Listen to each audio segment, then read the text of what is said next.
Kirchhoff का नियम देखे थे और जैसा कि बता रहे थे कि किरचॉफ का नियम जटिल परिपथ में या जटिल परिपथ से संबंधित सवाल को आसानी से सॉल्व करता है।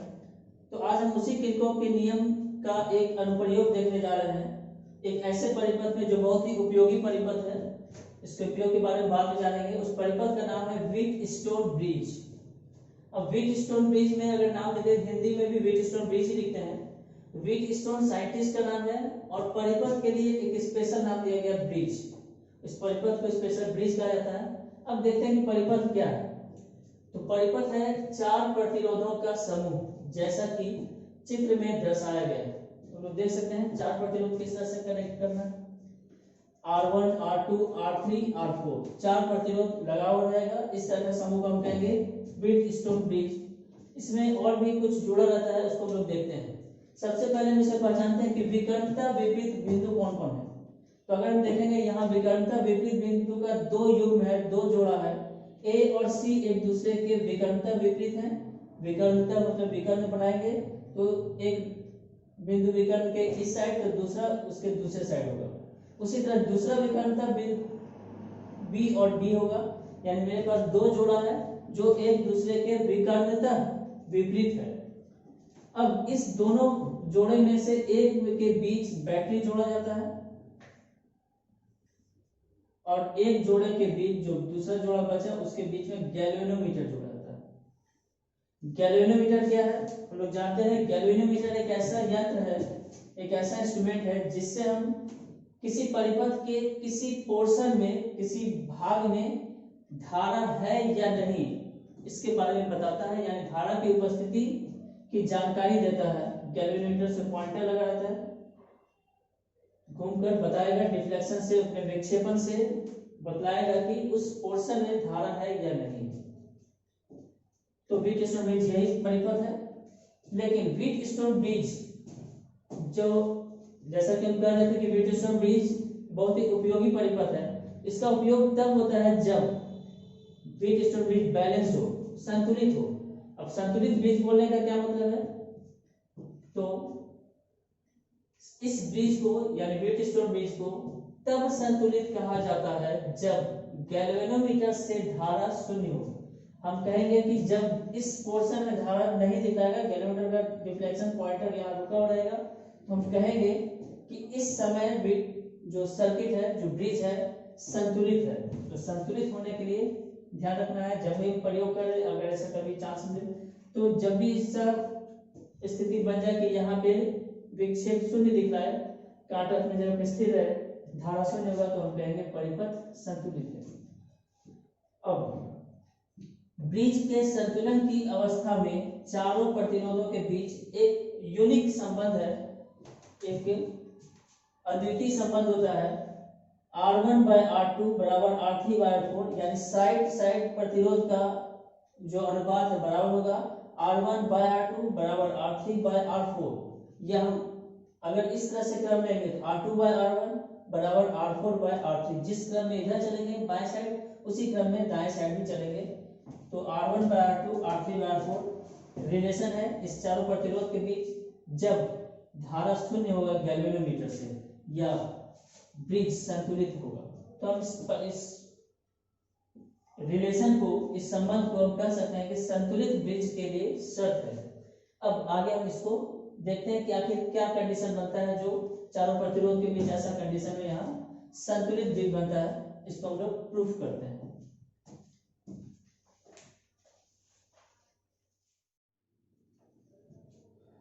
तो चारों प्रतिरोध के बीच, चारों रेजिस्टेंस के बीच रिलेशन को जानने के लिए, रिलेशन को प्रूफ करने के लिए यहाँ पे हम करंट का डिस्ट्रीब्यूशन करते हैं। मान लेते हैं कि बैटरी से करंट निकला I, बैटरी से करंट आ रहा है I, और इस पॉइंट पे चूंकि जंक्शन बन रहा है तो दोनों तरफ करंट बढ़ जाएगा। मान लेते हैं R1 की तरफ करंट गया I1 और R2 की तरफ करंट गया I2। यहां से करंट आया A पर, दोनों तरफ करंट बढ़ गया। R1 की तरफ हम लोग मान रहे हैं I1 करंट गया और R2 की तरफ करंट I2 गया। अब I1 जब पहले हम इस पर बात करते हैं। I1 जब यहाँ आएगा तो फिर से यहाँ दो रास्ता बढ़ रहा है, तो फिर इस जंक्शन पर करंट फिर बढ़ेगा। मान लेते हैं जो इस तरफ करंट गया गैल्वेनोमीटर के तरफ, उसको हम सिंबल देते हैं IG, मतलब करंट थ्रू गैल्वेनोमीटर, गैल्वेनोमीटर से जाने वाली धारा।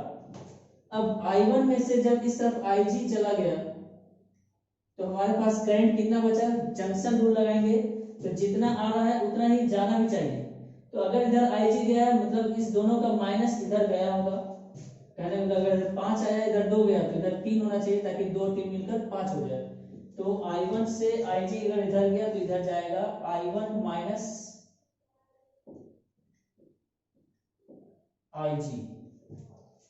इस जंक्शन पे I1 से गैल्वेनोमीटर की तरफ I1 का एक भाग IG चला गया, दूसरा भाग जो उसके माइनस करने से मिलेगा I1 माइनस IG R3 की तरफ चला गया।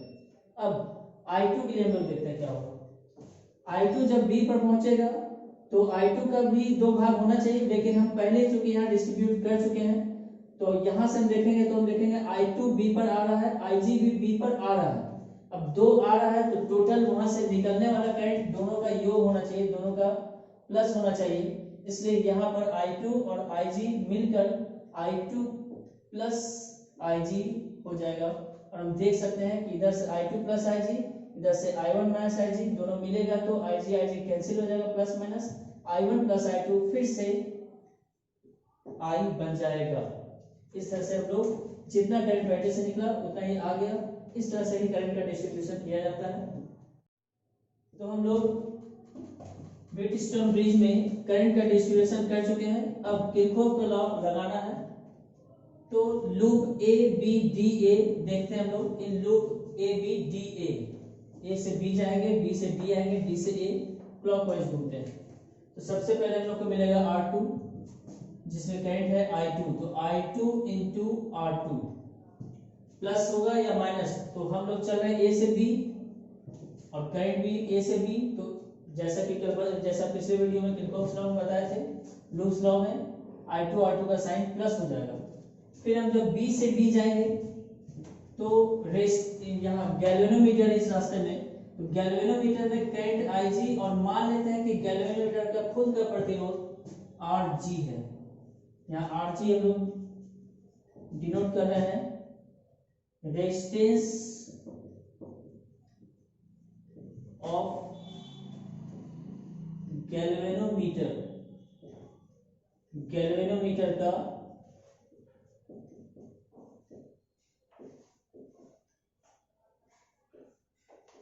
प्रतिरोध। तो अब IG RG में अगर हम देखेंगे तो हम B से D आ रहे हैं, हम लोग का रास्ता B से D है, लेकिन करंट IG का रास्ता ठीक उल्टा है, इसलिए यहाँ साइन माइनस हो जाएगा। फिर हम B से जब A चलेंगे तो I1 R1 आएगा टर्म, और हम लोग B से A जा रहे हैं, करंट A से D आ रहा है, फिर माइनस इक्वल टू 0 लूप के नियम से। अब बट हम लोग जिस कंडीशन का बात कर रहे हैं, व्हीटस्टोन ब्रिज बैलेंस है उस समय।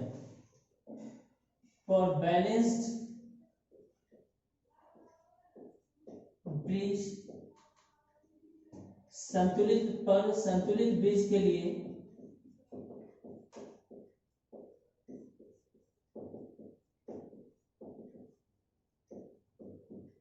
IG 0 के बराबर है।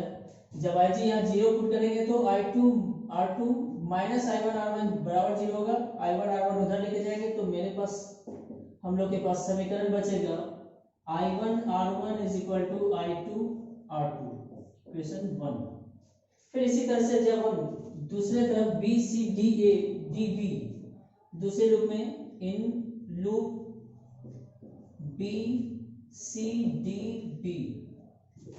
BCDB या हम उल्टा चल लेते हैं, बार बार क्लॉकवाइज चल, एक बार एंटी क्लॉकवाइज कर चल के देख सकते हैं। BDCB नाम क्या हो जाएगा, BDCB। B से हम D गए, D से C आए, C से B, एंटी क्लॉकवाइज। अब पहले हम लोग को कौन सा सेगमेंट मिल रहा है, कौन सा रास्ता मिल रहा है, गैल्वेनोमीटर जिसका प्रतिरोध है RG और करंट है उसमें IG, तो हम लोग लिखेंगे IG RG प्लस या माइनस, तो हम लोग B से D जा रहे हैं, करंट D से B आ रहा है तो माइनस फिर हम D से C जाएंगे तो करंट R3 में करंट है I1 minus RG, I1 minus IG, और प्लस या माइनस तो हम लोग देख सकते हैं, हम लोग चल रहे हैं D से C, करंट का भी रास्ता D से C, इसलिए प्लस। अब C से B में R4 करंट I2 IG, तो I2 प्लस IG और रेजिस्टेंस R4 माइनस, इसीलिए कि हम लोग C से B जा रहे हैं, करंट B से C आ रहा है, इसलिए माइनस, और सबका प्लस सबका सम 0 के बराबर होगा। फिर से वही condition, for IG equal to 0, IG जब हम 0 पुट करेंगे तो यहाँ 0 हो जाएगा, यहाँ I1 R3 बचेगा, यहाँ माइनस I2 R4 बचेगा, IG हट जाएगा, इसको उधर ले जाएगा तो हो जाएगा I2 R4 इक्वेशन 2, और हम लोग जब इस दोनों को इक्वेशन 1 डिवाइडेड बाय इक्वेशन 2 करेंगे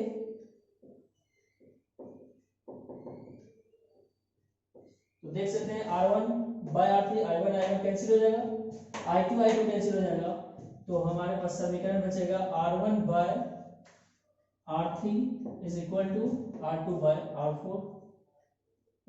इस तरह से बैलेंस व्हीटस्टोन ब्रिज का कंडीशन हम लोग को मिल गया। अब अगले क्लास में हम लोग व्हीटस्टोन ब्रिज का जो थ्योरी पढ़े हम लोग किस तरह का है, इसको हम लोग प्रैक्टिकल फॉर्म में देखेंगे कि प्रैक्टिकल इसका जब लेबोरेटरी में हम जाएंगे तो व्हीटस्टोन ब्रिज कैसे काम करेगा, उसके लिए कौन सा ब्रिज है, अगला ब्रिज का नाम है, या हम कह सकते हैं व्हीटस्टोन ब्रिज का प्रैक्टिकल फॉर्म, प्रैक्टिकल रूप मीटर ब्रिज है, जिसको हम लोग अगले क्लास में देखेंगे।